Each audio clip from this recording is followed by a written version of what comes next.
Shalom, selamat sore. Perkenalkan, nama saya Frankie Leonardo Nupu, NIM 2103030088, kelas C, semester 2. Saya akan menyampaikan hasil review buku kedua tentang pertanyaan Gatgate. Gatgate adalah langkah pertama mengusulkan agar Gatgate berkumpul di tempat yang lebih kompleks. Cara dari hal yang sederhana membutuhkan lebih dari satu fungsi, yaitu memerlukan tingkat kerumitan yang tidak ada dalam masyarakat. Misalnya perlu, dan dalam hal itu ia memiliki kapasitas di luar hubungan alat belakan. Ini bukan untuk mengatakan bahwa palu tidak dapat digunakan untuk lebih dari satu hal. Jelas ada banyak tujuan di mana perlu dapat diletakkan. Tetapi dalam konteks sosial manusia, fungsi utamanya atau keterjangkauan, untuk gunakan istilah yang lebih berguna secara teknis, adalah memukul palu. Secara luas berbicara adalah peralatan terpisah. Mereka memainkan peran, tetapi ia tunggal. Gatgate telah menjadi digital dan jaringan, tetapi pada saat yang sama mereka perlu ditemukan oleh karakter perbatasan mereka, benda mereka. Jika tidak, mereka hanya melebur ke dalam sistem teknik yang lebih luas. Gatgate memiliki bentuk, wujud, keberadaan material. Mereka bisa menjadi bergerak, jauh, rusak, dan ditampilkan. Dalam definisikan Gatgate sebagai entitas distrik dengan batas bagian dalam dan luar, sesuatu yang bisa dipegang dan ditangkap. Ensemble Gatgate.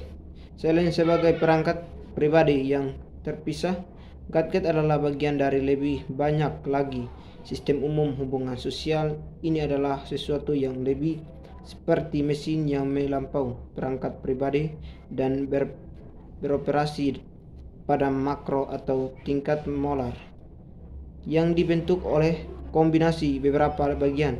Karl Marx mendefinisikan mesin dengan kekuatan motif yang mengabadikan dirinya sendiri, yang memanfaatkan sumber energi eksternal yang tersimpan, dan mendorongnya ke titik di mana mereka yang menggunakan tidak lagi benar-benar menggunakan mereka,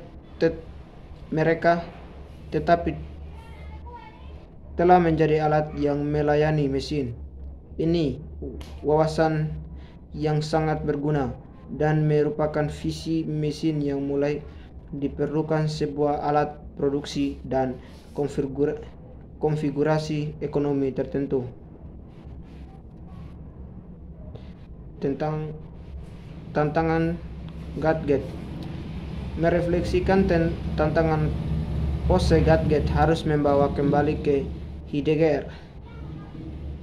Teknologi itu sendiri merupakan istilah yang diperebutkan, tetapi salah satu fitur penting dirinya definisi adalah sebagai bentuk hubungan dengan dunia, yaitu sesuatu yang mempengaruhi, atau menggunakan istilah Heidegger, menantang dunia.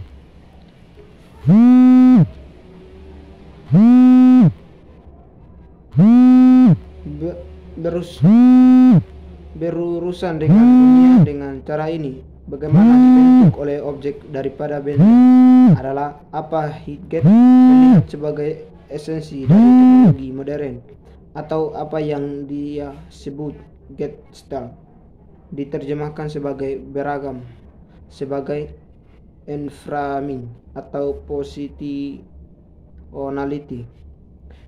Dalam dunia modern, mode ini telah mendominasi. Materialisme gadget, dispositif tekno-kapitalis. Istilah tekno-kapitalis diciptakan oleh Douglas Kailer yang memahami era teknologi kita sangat ini sebagai konfigurasi khusus kapitalisme dan berpendapat bahwa terlepas dari pertentangan tertentu, pemikiran postmodern, pasca industri, dan pasca Marxis, ia tetap menjadi kasus itu hubungan produksi kapitalis dan keharusan untuk memaksimalkan akumulasi kapital terus menjadi kekuatan konstitutif sentral. Produksi barang-barang, dagangan dan kerja upahan untuk kapitalis masih ada sebagai prinsip-prinsip pengorganisasian yang mendasar, seperti halnya kontrol ekonomi oleh elit perusahaan,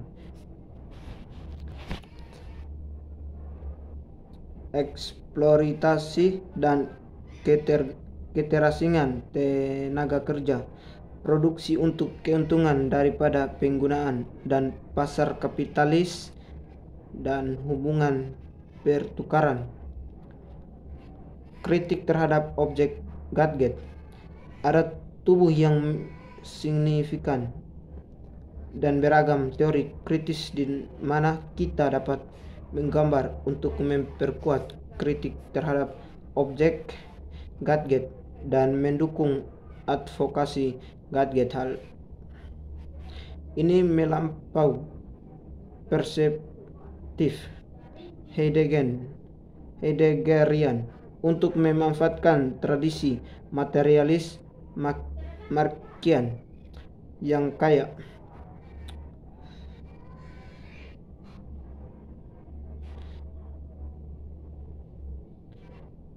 Ini berperspektif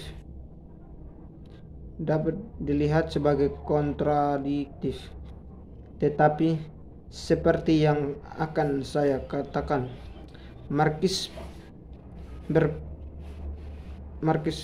perspektif memiliki banyak hal yang ditawarkan di sini. Satu konsep yang membantu dari teori kritis adalah konsep reifikasi, deobjektifikasi, komodifikasi, dan instrumentalisasi manusia. Ini adalah konsep yang harus baru saja dipulihkan dan dikerjakan ulang oleh Axel Hoffman, menggambarkan pada sejumlah pemikir lain dalam tradisi kritis teori gadget, keinginan dan niat. Sebagai tandingan dari pembacaan gadget yang agak suram sebagai dispositif tekno kapitalis, niat menawarkan kerangka kerja untuk agensi dan emansipasi untuk realisasi kepedulian menjadi dan kolektivitas.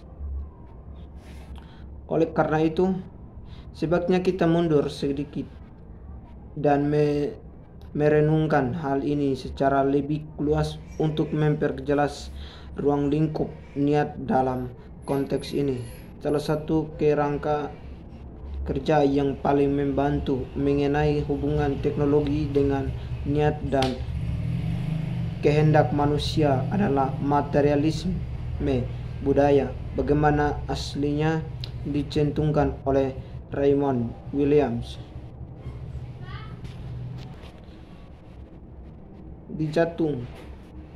dicantum materialisme budaya seperti yang dikatakan Roger